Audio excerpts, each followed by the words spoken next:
Adventures of Cowboy Jessie and Cowboy Earl by H.R. Hunsaker. Tonight's episode, Jessie's new iPhone. You know, Jessie, said Earl, now it don't matter much to me, but ever since you got that iPhone, we ain't been talking much. Jessie, with his head still buried in his iPhone. Yeah, I know, Earl, but this thing is just so fascinating. Fascinating my ass, thought Earl. He tried to hide his disgust. He was losing a boy. There wasn't any time for reason here, so Earl blurted out, What's the use for the dang thing anyway?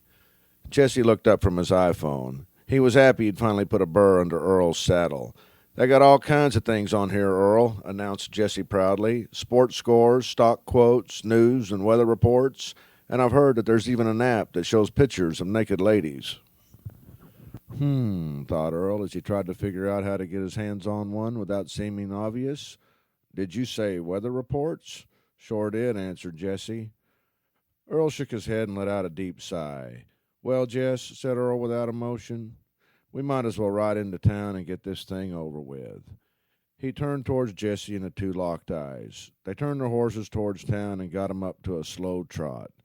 Jessie secured his iPhone in his belt holster, and just before Earl spurred his horse up to a full gallop, he turned to Jessie and said in defiance, I'll be damned if I get left behind in this so-called information age.